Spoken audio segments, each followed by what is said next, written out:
Spiritual शब्द हिंदी के अध्यात्म का ही अनुवाद जैसा करने की कोशिश की गई है। तो राजनेता में स्पिरिचुअल पॉलिटिक्स कह रहे हैं वो कतई स्पिरिचुअल नहीं है, वो तो स्वार्थ का पॉलिटिक्स है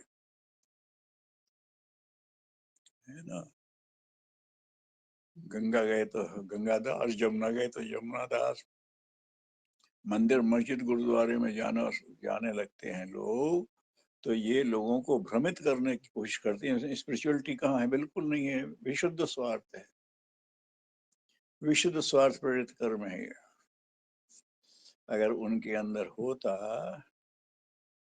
तो गांधी की तरह नियम बनता कि बिना प्रार्थना के कुछ होना ही नहीं है। जीवन में उनके प्रार्थना का निश्चित स्थान होता, फिर विनोबा की तरफ होता। सवेरे चलेंगे तो प्रार्थना करके जहाँ पहुंचेंगे फिर प्रार्थना करेंगे। उनका जीवन प्रार्थना से संपुटित था। ऐसे लोगों के साथ से चलो, गुरुदेव का देख लो, जितने भी महापुरुष हुए हैं उनका जीवन उससे संपुटित है। वो दिखाने को कहीं नहीं जाते।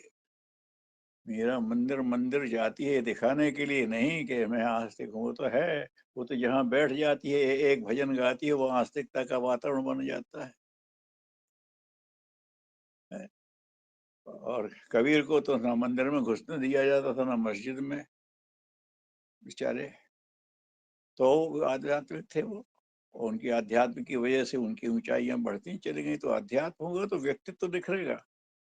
ये व्यक्तित्व निखारने की तरफ नहीं है, ये तो अपने स्वार्थ पूर्ति करने के लिए इसे स्पिरिचुअल पॉलिटिक्स कतई नहीं कहना चाहिए।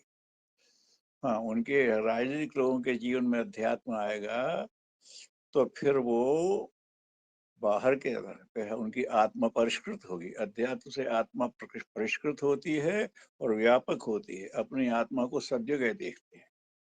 आत्म चेतना जब विकार मुझसे लपटी रहती है, उनको हटाते हैं तो वो ईश्वर के साथ वार्तालाप करने लगती है। कहते हैं ना, अपने ऊपर जो मल विक्षेप हैं तो वो होते हुए परमात्मा के साथ आदान प्रदान निकट होता है, और फिर वो अपनी आत्मा को सब तरफ फैला हुआ देखता है।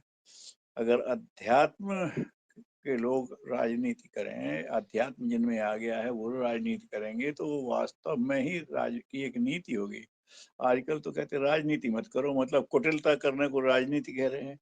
राज्य चलाने की एक नीति है, लोक हित के लिए, समाज हित के लिए, व्यवस्था और सुरक्षा बनाए रखने के लिए। ये क्षत्रिय का धर्म है, तो उसको करने की बात है तो नियमित क्रम में होगी लोगों के।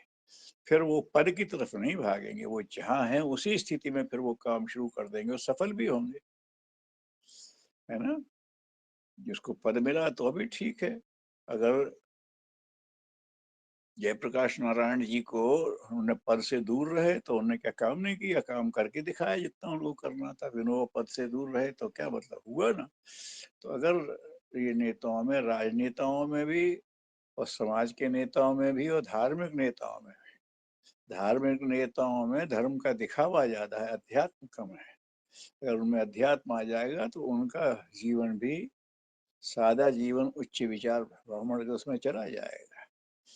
फिर जो साधन होंगे वो अपनी योजनाओं के लिए हो सकते हैं, उनके लिए नहीं है। जैसे परम पूज्य गुरुदेव का था, साधन बढ़ते गए लेकिन उनकी अपनी आवश्यकता उतनी रही। विनोबा जी को हजारों एकड़ भूमि मिल गई लेकिन उनको कोई भूमि की जरूरत नहीं है, वो तो जो है अपने आप में पूरे हैं।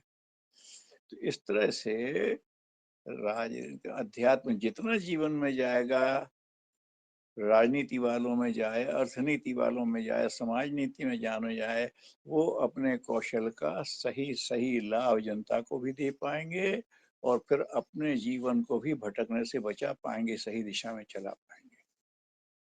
ओम शांति।